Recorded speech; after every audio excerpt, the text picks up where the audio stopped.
De nuevo, muy buenas tardes.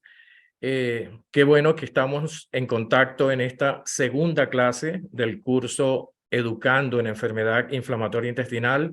Estamos realmente muy optimistas por todo el entusiasmo que han puesto y la idea es justamente unirnos cada vez más como Grupo Venezolano de Enfermedad Inflamatoria Intestinal. Todo el que quiera pertenecer al grupo, bienvenido, y que sumemos toda esa información que vamos a ir tomando para compartir toda esa actualización que nos va a permitir llevar a nuestros pacientes la mejor atención. Definitivamente hay muchas cosas que necesitamos actualizar y para eso estamos con mucho gusto como sección de educación de la Sociedad Venezolana de Gastroenterología haciendo este trabajo en equipo con todos ustedes. Como les decía, el primer tema del segundo módulo es clasificaciones clínicas y endoscópicas. Las clasificaciones clínicas las voy a hacer de una forma muy resumida y seguidamente la doctora Beatriz Pernalete nos va a hablar sobre las clasificaciones endoscópicas. ¿Qué queremos? Sabemos que hay muchas clasificaciones, algunas más complejas que otras, pero tenemos que ser cada vez más sencillos y dejar en todos ustedes, en todos nosotros que trabajamos con enfermedad inflamatoria intestinal, la necesidad de utilizar estas clasificaciones y vamos a plantearles la idea de quedarnos con algunas de ellas. Como clasificaciones clínicas, ustedes ven acá que hay muchas, en colitis ulcerosa, Trulov, Montreal, Mayo, todas son buenas, pero Trulov es muy vieja, pero muy buena. Hay muchas viejas buenas. Y Trulov definitivamente es una de esas clasificaciones de las pocas validadas que existen y que nos va a dar una muy buena información. Yo sé que todos ustedes, o casi todos, tal vez no todos, casi todos, conocen esta clasificación, pero vamos a recordarla para que en el día a día de nuestra atención a los pacientes con enfermedad inflamatoria intestinal la tengamos presente. Si la podemos colocar en el consultorio, qué bueno. Y en relación a enfermedad de Crohn, como ustedes ven acá, hay también varias clasificaciones. Van His, el índice de actividad de la enfermedad de Crohn, sus siglas en inglés CDAI, muy buena, un tanto compleja. Vamos a dejarla para la parte de trabajos de investigación. Y vamos a quedarnos con el Harvey-Brashow, que nos va a dar una información muy sencilla, la que necesitamos para orientarnos tanto en colitis ulcerosa con Trulov como en enfermedad de Crohn con Harvey-Brashow, de cómo está clínicamente nuestro paciente, si está en enfermedad leve, moderada o severa. Hablemos entonces de el Trulov, que, repito, sé que ustedes lo saben. Nos pide el Trulov que presentemos la información sobre todas estas variables. El número de deposiciones por día. La sangre en las deposiciones. La temperatura, la frecuencia cardíaca, la hemoglobina y la velocidad de sedimentación. Esas son las 6 variables que nos está pidiendo Trulov. Y nos va a dar una puntuación dependiendo cómo esté cada una de ellas. Si el número de deposiciones por día es menor de 4, 1 punto. Si es entre 4 y 5, 2 puntos. Y si es más de 5 evacuaciones por día, 3 puntos. Entonces, evaluando estas 6 variables, vamos a hacer una puntuación final, como yo sé que muchos de ustedes la han hecho en varias oportunidades con sus pacientes, y vamos entonces a tomar un ejemplo. Esto nos va a decir, menor de 5 es enfermedad leve, remisión, y el ejemplo siguiente, si tenemos un paciente que tiene más de 5 evacuaciones, 3 puntos. Sangre presente en todas sus evacuaciones, 3 puntos más. Está febril, taquicárdico, con hemoglobina menor de 10, con una velocidad de sedimentación mayor de 30, vamos entonces 6 por 3, 18 y concluimos que nuestro paciente con colitis ulcerosa está gravemente enfermo, tiene 18 puntos y es ahí donde tenemos que actuar de manera, entre comillas, agresiva, hospitalizándolo, haciendo todas las medidas generales de hidratación, todas las recomendaciones que nosotros sabemos y comenzar con esa terapia de un paciente grave, como sería, por ejemplo, el esteroide. Una vez que hemos descartado procesos infecciosos, vamos a utilizar hidrocortisona, 100 miligramos cada 8 horas, y luego vamos a esperar unas 48, 72 horas y vemos qué tal la respuesta. Ya debería ir mejorando nuestro paciente, pero si no lo hace, es el momento, y esto es bastante práctico el enfoque y quiero que no lo olvidemos, este es el momento de decir, necesitamos en colitis ulcerosa un biológico que, como el infliximab, nos da muy buenos resultados. ¿Cuál sería la respuesta a ese biológico desde el punto de vista clínico? En un buen porcentaje de pacientes tenemos una mejoría significativa. Hay unos pacientes, o en el caso de que no tengamos biológicos, se plantea el uso también de la ciclosporina. La experiencia en Latinoamérica con ciclosporina es, creo que muy baja, tal vez por todos los efectos colaterales que el medicamento tiene, pero entonces vamos a plantearlo como que es el momento de usar infliximab, que se dispone en muchos países de Latinoamérica. El infliximab es uno de los biológicos, el primer biológico que definitivamente vino a cambiar la historia natural de la enfermedad, que nos ha dado muy buenos resultados y que ahora podemos, como hay toda una gama de terapias biológicas que están saliendo y seguirán saliendo, decidir cuál pudiera seguir siendo la que voy a usar. Pero recuerden que en enfermedad inflamatoria intestinal, lo que te funcionó en la inducción, debes seguirlo usando en el mantenimiento. ¿Qué estoy diciendo? Me funcionó el infliximab en la inducción, voy entonces a continuar con las dosis cada 2 meses del infliximab. Es ahí donde viene la pregunta. La evolución de la enfermedad, si las cosas van bien, perfecto, nos mantenemos con esa dosis cada 2 meses del infliximab. Si por el contrario hay algo que está pasando y el paciente no mejora, tenemos entonces que optimizar la terapia, y optimizar terapia es combinar con el inmunomodulador, acortar el tiempo de la medicación o aumentar la dosis.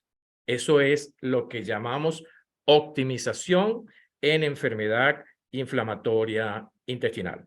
Entonces, fíjense ustedes cómo el Trulof nos está orientando de una manera tal que el paciente ingresa con 18 puntos y luego del infliximab ya el número de las evacuaciones disminuyó a menos de 4, la sangre disminuye considerablemente, no está febril como al ingreso, ya no hay taquicardia, ya se ha ido recuperando su nivel de hemoglobina y esto es muy lento, pero puede ir progresivamente disminuyendo los valores de estos marcadores de inflamación y entonces vemos definitivamente hay una respuesta adecuada.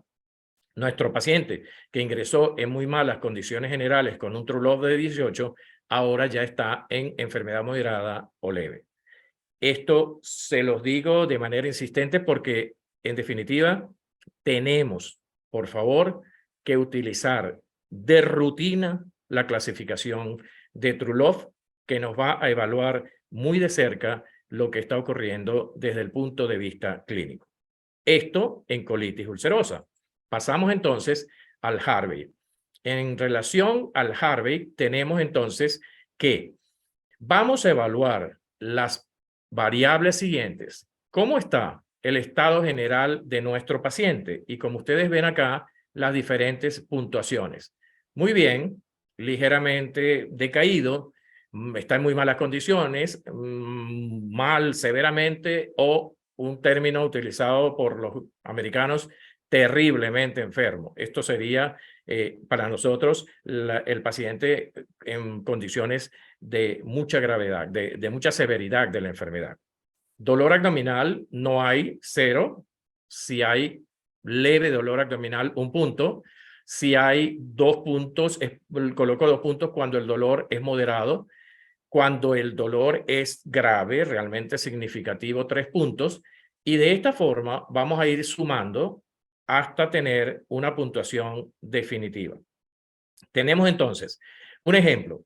Nuestro paciente llega con un ligero decaimiento, un dolor abdominal moderado, no hay masa palpable, tiene 5 evacuaciones al día y tiene entonces un pioderma gangrenoso que dermatología está evaluando.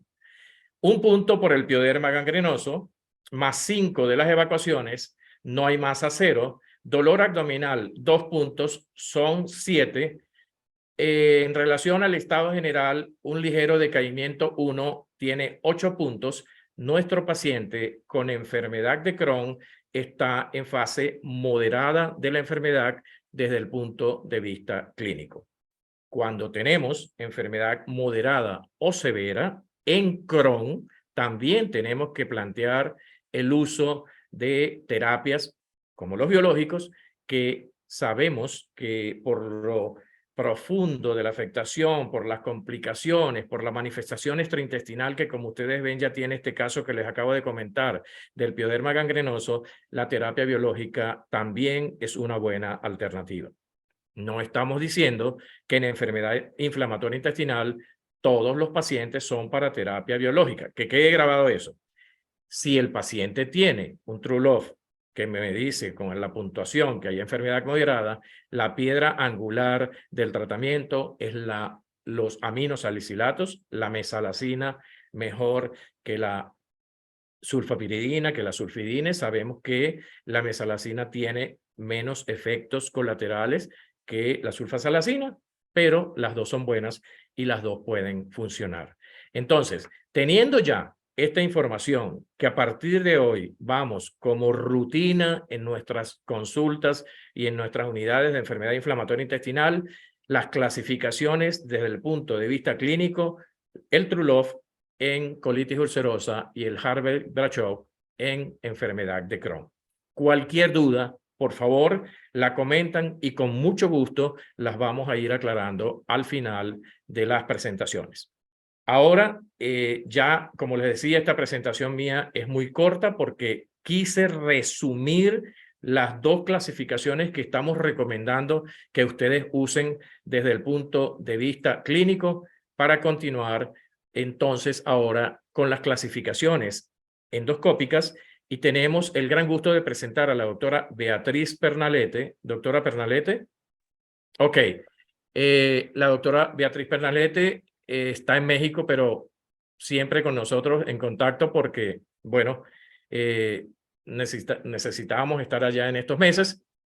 Y a continuación vamos a oír la parte de clasificaciones endoscópicas, donde también hay muchas, y ya van a oír que la doctora se los va a mencionar, pero la pregunta que vamos también a formular, ¿con cuál nos quedamos?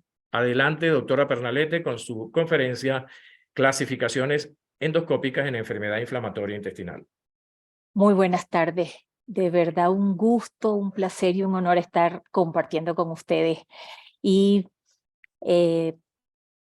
esperando que se enamoren de la enfermedad inflamatoria intestinal y que se sientan tan a gusto cuando los pacientes van mucho mejor. Vamos a hablar sobre clasificaciones endoscópicas. ¿Con cuál nos quedamos? El que no exista concordancia entre la clínica y la endoscopia ha hecho que se aumente el interés por los índices endoscópicos para ver cuáles son los objetivos de ellos. Entonces nos preguntamos, ¿para qué clasificar? Porque necesitamos parámetros objetivos, reproducibles y aceptados. Necesitamos codificar diferentes grados de actividad de la mucosa intestinal en términos cuantitativos simples. Necesitamos disminuir las variaciones inter e intraobservador para la práctica clínica y también para los trabajos de investigación, de manera que así hablemos todos el mismo idioma y nuestro informe que hoy entregamos a un paciente no sabemos en qué país va a estar dentro de 6 meses porque se fue a Hong Kong. Y ese médico de Hong Kong tiene que saber qué vimos nosotros, entenderlo y procesarlo para que él pueda hacer el seguimiento adecuado. Índices endoscópicos hay muchísimos para colitis ulcerosa y para Crohn. Para colitis ulcerosa hay 89 publicados y, como decía el doctor Beitia, hay unos mejores que otros. Y vamos a empezar diciendo que aunque este no es propiamente un índice endoscópico, todos nuestros estudios y nuestros informes deben comenzar definiendo o encasillando a este paciente en alguna parte. Sobre todo que con esta clasificación de Montreal es muy fácil para el médico que está leyendo el informe entender dónde está ese paciente. La clasificación de Montreal en colitis ulcerosa empieza considerando 2 ítems. Uno, extensión, proctitis, colitis izquierda y colitis ulcerosa extensa. La proctitis es hasta la unión recto-sigmoidea. La colitis izquierda llega exactamente hasta el ángulo esplénico y, aunque sea 5 centímetros más allá, se considera una pancolitis. Sin duda, usted lo termina concluyendo como una pancolitis.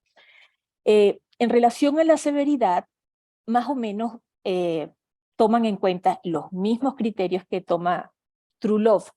Remisión clínica en paciente asintomático. La leve es menos de 4 evacuaciones sin signos de enfermedad sistémica. Moderada, más de 4 evacuaciones con signos de toxicidad. Y severa, más de 6 evacuaciones con taquicardia, anemia, fiebre y velocidad de sedimentación elevada. Entonces ya saben, todos nuestros pacientes deben, la primera clasificación debe ser Montreal, tanto para colitis ulcerosa como para Crohn. La segunda clasificación en importancia en colitis ulcerosa es el Mayo. Mayo tiene un Mayo clínico que toma en cuenta las evacuaciones, el sangrado rectal, la endoscopia y la evaluación global del médico. Mayo, una de las ventajas que tiene es que tiene este calculador que se lo pueden buscar en internet y nos hace la vida más sencilla. Esto es la parte del Mayo clínico. El Mayo endoscópico, como veremos, es muy sencillo. Son 4 puntos. 0, enfermedad inactiva, que es la mucosa absolutamente normal. Enfermedad leve, cuando hay eritema, friabilidad leve, disminución del patrón vascular. Enfermedad moderada, que es un Mayo 2. Mayo endoscópico 2. Considera eritema marcado, friabilidad, pérdida del patrón vascular y el nuevo término es erosiones. El Mayo 3 es enfermedad severa y es aquel paciente que tiene úlceras y o sangrado espontáneo. ¿Ok? Tiene de bueno el Mayo que es muy sencillo, muy fácil de recordar. pero tiene en contra, uno, eritema hay en mayo 1 y en mayo 2, eritema y eritema marcado. Y como dijimos, debemos evitar la subjetividad. Entonces, esto tiene un poco de subjetividad, al igual que el término friabilidad. Friabilidad leve, de repente para mí, que acabo de ver un paciente que estaba en mucha actividad, va a ser muy diferente a la friabilidad que puede ver uno el primer día de la semana cuando está fresco y ve que hay alguito ahí, ya ahí hay subjetividad. Entonces, esto es parte de los problemas de mayo, la friabilidad y el eritema en estos 2 grados de actividad. Segundo, el primero es que no está validado. El segundo, la friabilidad que se repite. El tercero, esta úlcera es bastante seria. Y para mayo 3, aunque sea extensa, ocupando casi el 80% de la superficie de esta zona, es lo mismo, igual nos va a dar una úlcera de 5 milímetros, pero es úlcera y va a ser un mayo 3. Eso es un problema, porque no es lo mismo una úlcera grande que pequeña, una úlcera profunda que superficial, porque incluso la úlcera superficial no amerita pensar en biológicos, aunque sí lo merita pensar en un biológico, una úlcera profunda. Y por último, mayo no toma en cuenta la extensión. Un mayo 3 es una ulcerita de 1 centímetro en recto o una pancolitis severísima, como dice el término, una pancolitis. Todo el colon lesionado con úlceras profundas va a ser igualmente un mayo 3. Ya va. Entonces, 25 años más tarde de que apareció mayo, que fue en el 87, en 1987, 25 años más tarde sale esta clasificación, que es U6. U6 toma en cuenta solamente 3 elementos: patrón vascular, sangrado y úlcera. El patrón vascular 0 es que está sanito.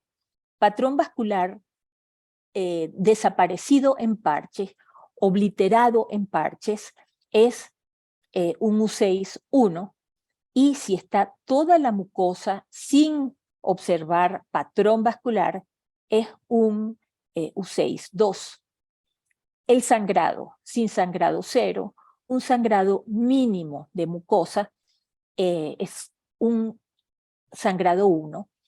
Si es un sangrado leve, que uno lo lava y no hay problema con eso, es un sangrado 2 puntos, y una lesión luminal que esté sangrando o que esté resumando después que lavamos, eso tiene 3 puntos. Las úlceras, fíjense la diferencia. Esto es una úlcera, bueno, por supuesto, esto es una mucosa sana.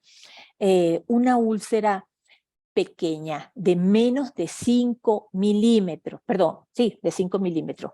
De 5 milímetros tiene un punto. Las mayores de 5 milímetros tienen 2 puntos si son úlceras superficiales. Pueden estar cubiertas de fibrina, de exudado, y tienen 2 puntos. Ahora, una úlcera profunda de bordes elevados, eso tiene 3 puntos. Y está muy bien definido que en remisión está los que tienen 1 punto en total, leve de 2 a 4 puntos, moderada de 5 a 6 y severa de 7 a 8. Y fíjense que el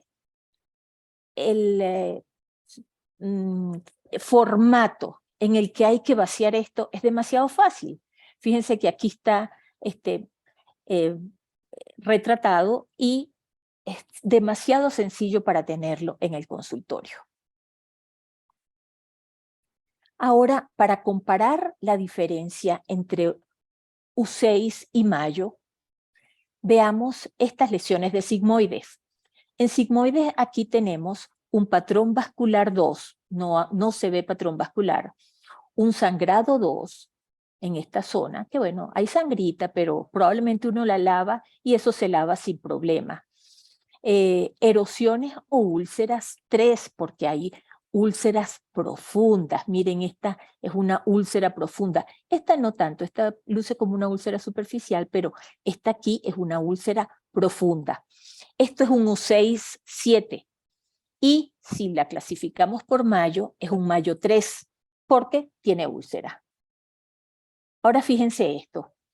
El mismo paciente, luego de 3 meses de tratamiento, entonces veamos que el patrón vascular sigue estando desaparecido, 2 puntos. No hay sangrado, 0. Y erosiones y úlceras, hay úlceras, pero son úlceras superficiales, no son úlceras profundas. El U6 bajó de 7 a 4. Es decir, yo veo este informe y digo, mire, el tacrolimus está funcionando porque bajó de 7 a 4. En cambio, si comparo mayo, digo, ay, mire, vamos a tener que buscar otra alternativa, porque fíjense que esto es un mayo 3 y 3 meses después sigue siendo un mayo 3. Entonces, esto nos da puntos a favor de el U6. ¿Cuál es el problema del U6? U6 está validado, pero no toma en cuenta la extensión de las lesiones, o sea, de la mucosa lesionada. Más recientemente salió esta clasificación, que es el mayo endoscópico modificado, que yo creo que va a ser el futuro. Y digo el futuro porque todavía lo que todo el mundo usa son mayo y U6. Este mayo modificado tiene a favor que toma en cuenta cada segmento y lo totaliza. Entonces, esto nos va a dar ventaja. Pero por ahora vamos a utilizar en colitis ulcerosa Montreal, Mayo y U6, que son las universalmente utilizadas. Ahora, enfermedad de Crohn. Enfermedad de Crohn es otra cosa. Enfermedad de Crohn es una cosa mucho más compleja en todo, tanto en la clínica del paciente y en las clasificaciones también. Empezamos con el Montreal para Crohn y estos son los parámetros que él describe. Edad, que es age, que empieza por A. Behavior, que empieza por B, entonces tenemos A, B y L, que es longitud. ¿Y qué importa la edad? Muy importante en Crohn. ¿Por qué? Porque se sabe que más temprano la aparición de la enfermedad, más temprano la edad al diagnóstico, es mucho peor el futuro de ese paciente. Probablemente tenga que ver con la actividad del sistema inmunológico, pero mientras más tardía en pacientes que ya en la tercera edad, bueno, 40 años no es tercera edad, pero mientras más tardía sea el inicio de la enfermedad, es mucho menos severa la evolución. Entonces, A1 es menos de 16 años. Y para los pediatras hay otra clasificación, que es la de París, que a su vez tiene 3 reglones, también por la misma razón, porque es muy diferente que aparezca a los 2 años que a los 9. Entonces, pero esa no la estamos contemplando aquí porque esto es para adultos. Entonces, menos de 16 años, de 17 a 40 y más de 40. Hay que decir que estas edades son tomadas como quien dice números al azar. No hay nada que diga, así como si hay, claro, que la infancia se comporta diferente. De repente no hay mucha diferencia entre 16 y 20, pero estos son los parámetros que se utilizan de manera internacional. Y tenemos que hablar el mismo lenguaje todos. El comportamiento puede ser un Crohn inflamatorio, un Crohn estenosante, y en adultos el fistulizante viene precedido por el estenosante. No así en niños. En niños puede ser fistulizante sin tener previo una estenosis. Eso es importante. Entonces, B1 inflamatorio, que es como quien dice la manera de comportarse más sencilla, menos intensa. Estenosante, ya hay lesión de capas más profundas, y fistulizante ya traspasó todas las capas. Es decir, esto parece que es un continuo de la enfermedad. La localización, L1, que es lo que uno usualmente piensa que, sobre todo cuando empieza a oír hablar de Crohn, que todos los Crohn son ileales. Entonces, L1 es ilion, L2 es colon, y hay Crohn exclusivamente de colon, aunque a veces la gente le sea difícil pensar en eso. L3 es el ileocolónico, que es el más frecuente, 40% de los pacientes, y hay otra L, que es la L4. L4 es raro, pero se da, sobre todo en niños. Se ve cuando están lesionados el tracto digestivo alto, y se considera tracto digestivo alto esófago, estómago, duodeno, yeyuno y 2/3 proximales de ilion. El tercio distal de ilion es lo que se considera un L1, ¿ok? Entonces, 2/3 proximales ya se considera un L4, y se reporta en el informe de colonoscopia un L1 más L4, L2 más L4. O sea, cualquiera de estos L más L4, ¿ok? En relación a la enfermedad perianal, se añade a B1, B2 o B3 cuando hay enfermedad perianal presente. ¿Ok? Entonces, ya tenemos igualito. Perdón, no es B, es un B3. Bueno, perdón, cualquier B con enfermedad perianal es un B1, 2 o 3 más P. Así debe ir el informe.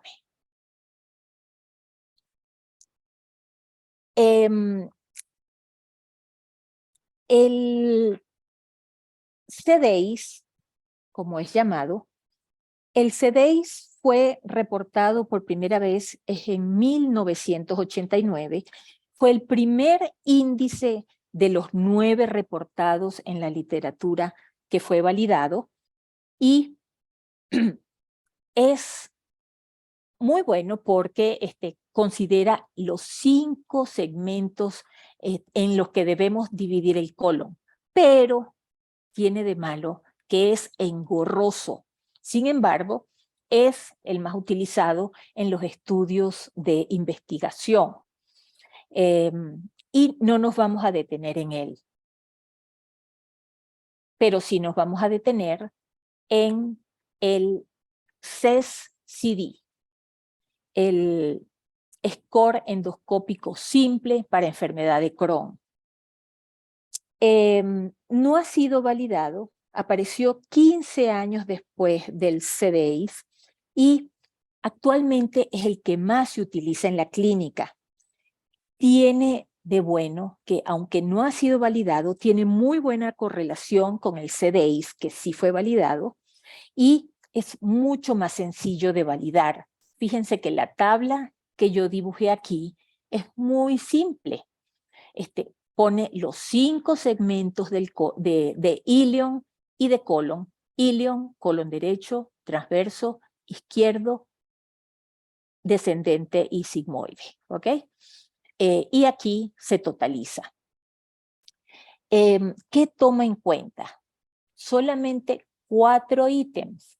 El tamaño de las úlceras, de 1 a 5 milímetros, es decir, 0.1 a 0.5 centímetros, de 5 milímetros a 2 centímetros y más de 2 centímetros. La superficie ulcerada. ¿Qué tanto porcentaje de la mucosa está lesionada? Está ulcerada menos del 10 al 30 y más del 30. Superficie afectada, puede ser por úlceras, pero puede ser por pseudopólipos o puede ser por cicatrices, por lo que sea. Pero que no sea una mucosa sana. Menos de 50%. Fíjense que esta es una cicatriz. Tiene una parte ulcerada, pero se ve claramente que es una cicatriz. Menos del 50%, más del 50%, del 50 al 75, perdón, y más del 75. Y esto se calcula en cada segmento. Puede ser que el ilion esté sano, que el colon derecho esté sano, pero estos 2 o 3 segmentos estén lesionados. Entonces se van sumando. ¿Y cómo? Si es 75% de ulcerado, son 3 puntos, y le pones 3 puntos a lo que diga aquí, transverso, descendente, izquierdo, según la localización. La presencia de estenosis, que sea una franqueable, más de una franqueable y que no sea franqueable. ¿Ok? Remisión son 2 puntos, inflamación leve 3 a 6, moderada de 7 a 16, severa más de 16 y el score máximo son 56 puntos.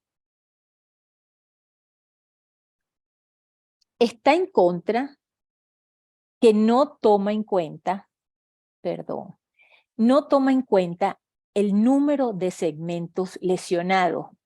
Por ejemplo, el CDAIS toma en cuenta para dividir aquí el número de segmentos explorados, el número de segmentos lesionados. Entonces, ¿por qué? No sería lo mismo que solamente estuviera lesionado el recto a que estuviera, porque va a tener, aunque tenga muy lesionado el recto, va a tener una puntuación baja porque los demás segmentos están sanos, pero esta zona, o no digamos recto, que sea el ilion, cuando hay una estenosis en ilion, eso es muy serio para el paciente y da mal pronóstico. Entonces, esto es de las cosas que hacen que pierda punto el peso del CES-CD como el mejor o único índice para utilizar sobre todo en los estudios clínicos que son mucho más acuciosos. Lo otro es que los puntos de corte para decir que es inflamación moderada o severa, fueron seleccionados de manera empírica por los expertos. Eso por ahora le quita peso, pero seguramente deben estar funcionando algunos estudios justamente para aclararnos eso.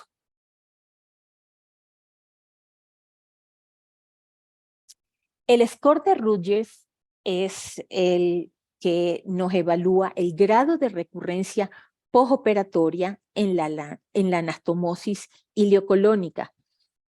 Recientemente fue validado y la verdad que no tiene competidores. Este es el único score que se utiliza para describir la recurrencia endoscópica.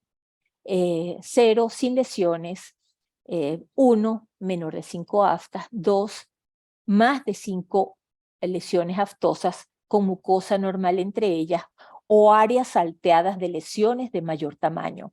Lesiones confinadas a la anastomosis ileocolónica, por ejemplo, de 1 centímetro de largo. 3, ileitis aftosa difusa con mucosa inflamada difusa. Y 4, inflamación difusa con úlceras grandes, nódulos y o estenosis. Y finalmente, vamos a mencionar la curación endoscópica, que es, como quien dice, lo que se lleva. ¿Cómo la definimos?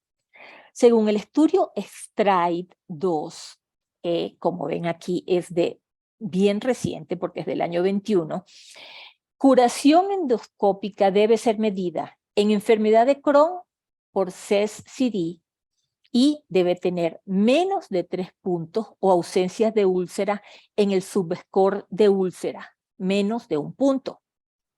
En CUSI, es decir, colitis ulcerosa crónica idiopática, se debe medir por Mayo y debe tener un subscore de 0, porque se ha visto que el subscore de 1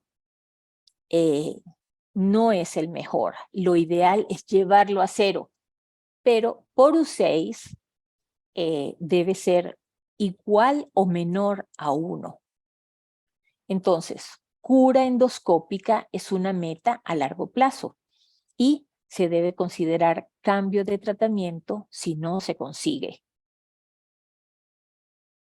Entonces, para recordar, usar las clasificaciones nos ayuda a expresarnos de manera universal. Ellas contribuyen a predecir pronóstico. Debemos elegir una clasificación para reportar hallazgos endoscópicos, familiarizarnos con ella y conocer fortalezas y debilidades. La ileocolonoscopia es un examen cualitativo, por lo tanto, la descripción estandarizada de los hallazgos facilita la redacción y la interpretación de los informes, lo cual es facilitado por clasificaciones y escalas. Muchísimas gracias y sigue siendo siempre un gusto compartir. Muchísimas gracias, Beatriz. Si hay algunas preguntas, por favor, recuerden que estamos en familia, no les dé pena preguntar. La idea es aclarar todas las dudas que puedan tener y con muchísimo gusto lo vamos a hacer. Por aquí había un comentario de la doctora Dianora Navarro que nos decía: en pediatría se emplea la clasificación de París, que considera como dato adicional el crecimiento, si está o no afectado. Y la edad menor de 17 años se subclasifica en menores de 10 años y entre 10 y 17. Importante aclarar comentario. Inclusive, qué pena, yo intervengo ahí. En la infancia, inclusive, no soy pediatra, no soy gastroenteropediatra, soy coloproctólogo, pero sí existen los términos de enfermedad inflamatoria intestinal precoz, muy temprana, y creo que es en los primeros 2 años de vida, luego 2 a 7, algo así. Hay unas subclasificaciones de eso, porque realmente en países nórdicos se ven este tipo de tragedias en un niño recién nacido. ¿Algún comentario, alguna pregunta? Beatriz, ¿tú querías preguntar? No, iba a acotar a lo que estaba diciendo Juan Ricardo, que lo que más se ha asociado, lo que se ha llamado más unido a la parte genética son los más pequeños, los menores de 2 años. Eso es lo que se dicen que son genéticamente predispuestos, francamente. Los demás tienen más acción sobre ellos, todo lo que pasa alrededor, que es justamente lo que estaba hablando Juan Ricardo, ¿no? Ok. Juan, si cambiamos el mundo, oye bien lo que te estoy planteando. Si cambiamos el mundo y nos educamos y comenzamos a comer sanamente, por eso que nos decía, somos lo que comemos, ¿tú crees que disminuye la prevalencia de la enfermedad inflamatoria intestinal? Guillermo, creo plenamente en esa teoría, creo plenamente que el aumento en la incidencia, mejor dicho, se estima que el continente donde más va a aumentar la enfermedad inflamatoria intestinal en los próximos 20 años es Latinoamérica, por encima de cualquier otro continente en incidencia a nivel mundial. ¿Por qué? Porque nuestros países están occidentalizando y estamos adquiriendo una cantidad de costumbres y de alimentación totalmente diferente a la que teníamos anteriormente. En el sentido de que De alguna manera somos familias de 1 o 2 niños, son niños que ya vimos que son politratados, con muchos antibióticos, niños que estamos recibiendo una cantidad de dietas procesadas con preservativos, con anilinas, con colorantes, con una cantidad de químicos, el pollo lo inyectan químicos, le inyectan hormonas, Antibióticos. entonces, antibióticos, claro que sí. Entonces, todo eso van modulando. Somos personas que la obesidad está aumentando, es rampante en el mundo y sobre todo en nuestros países, la obesidad es un factor proinflamatorio.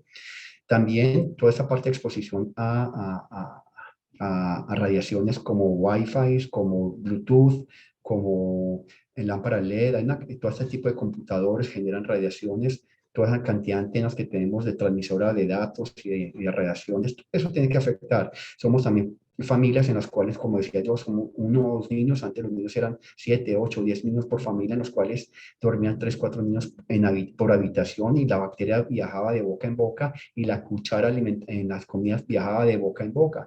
Los niños iban al colegio, a la escuela, los niños se jugaban en el jardín, se embarraban, peleaban, se mordían entre ellos. Ya no hay eso.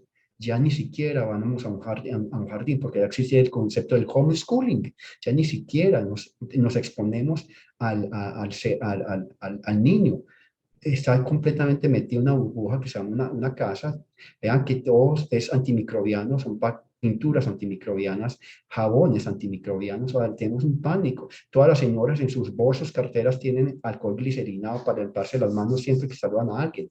Entonces realmente nos hemos vuelto una sociedad enfermiza en cuanto a una limpieza extrema, y esa limpieza extrema es la que nos está trayendo una cantidad de enfermedades. Los niños, para ir a conocer una vaca, un cerdo, un chancho, una gallina, tienen que ir a unas granjas dentro de las ciudades, cuando nosotros antes jugábamos en las mangas, en las fincas, hacíamos guerra de boñiga, de vaca, y ordeñábamos las vacas y tomábamos leche de la ubre, la vaca directamente. Entonces, yo estoy plenamente de acuerdo contigo en que si de alguna manera los niños ya los pediatras no los dejan gatear, no los dejan que los abuelos recién nacidos, los niños sean cargados por los abuelos y le den picos, pues o los abracen, porque no les dejan tomar leche hasta, perdón, no les dejan comer huevo ni alimentos hasta después del primer año.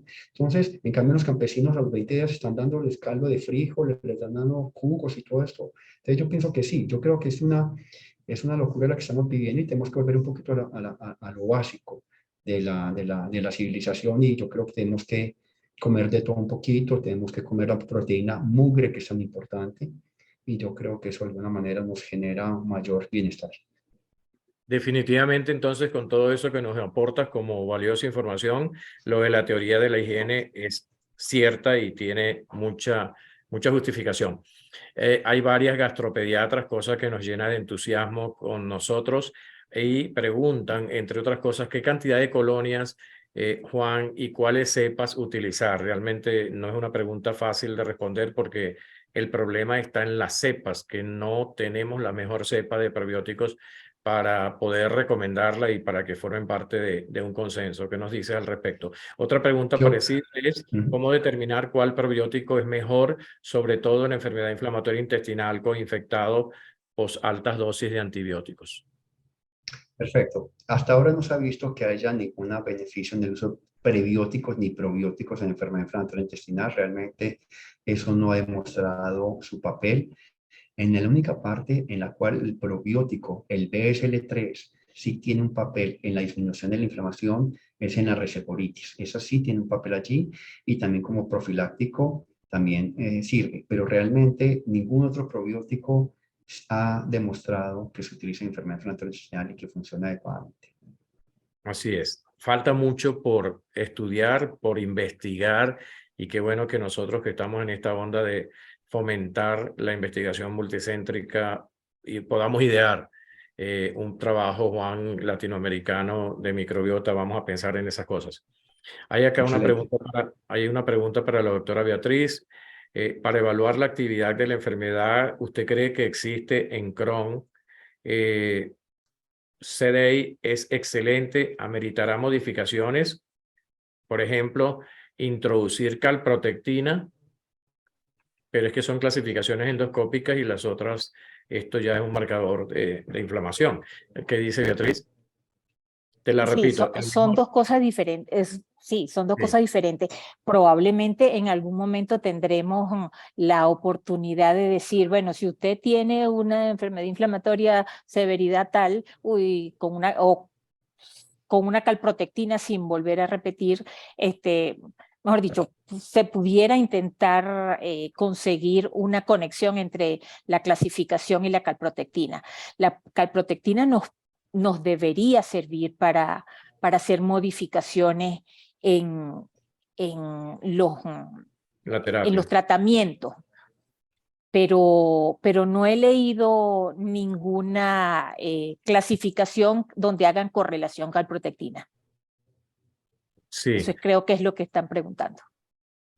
Sí, sí, sí. Realmente que si pudiera incorporarse la calprotectina dentro de estas escalas que no tenemos, definitivamente la respuesta es no tenemos la mejor escala, pero definitivamente yo creo que como lo hemos comentado, como lo mencionó Beatriz, en colitis ulcerosa las cosas van mejorando y el U6 nos aporta una muy buena información. En Crohn las cosas se complican un poco por lo heterogéneo, por lo complicado de la enfermedad. Y bueno, ya ahí yo creo que hay que seguir trabajando en la búsqueda de esa mejor clasificación. ¿Algún otro comentario?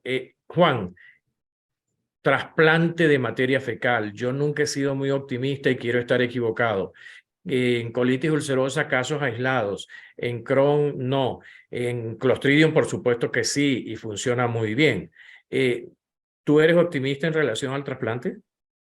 Yo creo que el trasplante de materia fecal llegó a donde iba a llegar realmente. Yo no lo creo porque fue un gran boom hace 2 años, eh, pero se ha ido sedimentando su concepto y su manejo y sus indicaciones. Y en este momento pensaría yo que solamente sirve para regenerar flora intestinal en pacientes que han tenido eclosión difícil con de difícil manejo, a pesar de el uso de metronidazol o vancomicina, ¿cierto? Entonces, sí tiene un papel en el Clostridium, pero realmente en colitis ulcerativa o en enfermedad de Crohn realmente no se ve una cosa sistemática tampoco. Además, conseguir el superdonante, ahí volvemos a ver cuáles son las bacterias, cuál es el perfil metabólico, metagenómico de ese trasplante, ha sido muy complicado y no está estandarizado. Así es, definitivamente sí. Muchísimas gracias, Juan. Estamos súper contentos de que formes parte de nuestro grupo, que formes parte como miembro de PANCO. Es para nosotros un orgullo. Recuérdate lo que hablamos hace poco. Vamos a crear el grupo de coloproctólogos en PANCO, así como estamos creando el grupo de gastropediatría. La idea es sumar y que toda Latinoamérica esté en PANCO y que, bueno, que realicemos todo ese excelente trabajo como equipo, como gran familia que somos. Vamos a terminar, lamentablemente por cuestiones de tiempo, algunos anuncios. ¿Algún comentario, Beatriz, para cerrar? No, estamos Gracias, en la Juan. misma Sabemos que onda. tienes pacientes pendientes. Te Sí, apreciamos qué muchísimo. pena. Muchas Gracias. gracias por todo. Estamos Estamos en en Chao, Juan contacto, contacto. Ricardo. Beatriz. Un abrazo. Muchas gracias. Chao, chao. Ok, entonces para cerrar algunos anuncios, estamos creando un grupo Gmail, educando en eii@gmail.com. Por ahí le vamos a estar enviando toda la información, cambios que pudieran ir ocurriendo. Ya la próxima actividad va a ser el martes 7. Hay un cambio en los días ahí, pero después va a seguir siendo casi siempre los miércoles con los cambios que se están dando, por supuesto. Dicen acá que hay alguien que levanta la mano. ¿Pudiera hacer la pregunta por el chat, por favor? Si hay alguna pregunta. Entonces, por ahí vamos a estar enviando. Habían varias preguntas sobre las grabaciones. También le vamos a pasar esa información. Se están editando. El laboratorio Megalab nos está acompañando en ese trabajo interesante de editar las conferencias para luego irlas colocando se lo anunciaremos entonces a los inscritos en el curso Educando en EII para que puedan repasar y que ya cada día tengan más fresca esa información. La primera evaluación del módulo 1 se va a realizar el sábado 11. Estamos haciendo las evaluaciones, las vamos a enviar online para que el fin de semana, con más tiempo, ustedes puedan ir respondiendo a las preguntas sobre todo lo que hemos ido comentando en las reuniones que hemos tenido y que vamos a seguir teniendo. Importante invitarlos para este viernes a las 6 de la tarde, cuando tendremos una nueva actividad de la sección de educación de la Sociedad Venezolana de Gastroenterología, que está integrada por la doctora Lisbeth Mendoza de San Cristóbal como secretaria de la sección, el doctor Rafael Montero como vocal, quien está haciendo un excelente trabajo por la sociedad, y se los agradecemos inmensamente. Lisbeth, Rafael, muchísimas gracias.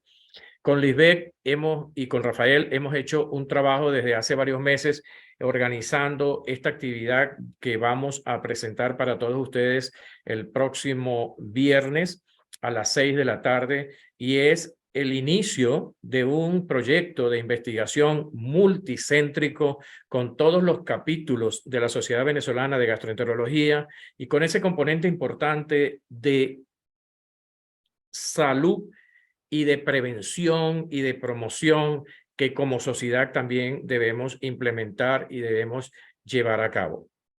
Ese trabajo titulado Prevención de lesiones gástricas premalignas en familiares en primera línea de pacientes con cáncer gástrico, lo vamos, como les digo, a iniciar el próximo viernes a las 6 de la tarde y todos están cordialmente invitados. Yo creo que llegó el momento de despedirnos por cuestión de la hora. Aquí hay un comentario. ¿Cree usted que se deberá elaborar una nueva clasificación para Crohn? Sí, definitivamente creo que es un tema, y la Organización Internacional de Enfermedad Inflamatoria Intestinal está trabajando, como decía la doctora Pernalete, entre otras cosas, en esa definición de curación mucosa. Curación mucosa, mejoría mucosal, es Mayo 0, es Mayo 1, es ese paciente que evolucionó de Mayo 3 a Mayo 0 o evolucionó de Mayo 3 a Mayo 1. Tal vez la evolución a Mayo 0 no sea fácil, y justamente con estos cambios en estas definiciones muy probablemente van a ir surgiendo algunos cambios que pudieran ser necesarios y que nosotros también podemos sugerir y recomendar en el mundo de la enfermedad inflamatoria intestinal. Momento de agradecer nuevamente al Laboratorio Megalab por todo el apoyo que nos brindan para hacer todas estas actividades educativas. A todos ustedes por su presencia, nos mantendremos en contacto, y muchísimas gracias por estar con nosotros y por participar en este curso Educando en Enfermedad Inflamatoria Intestinal. Muy buenas noches.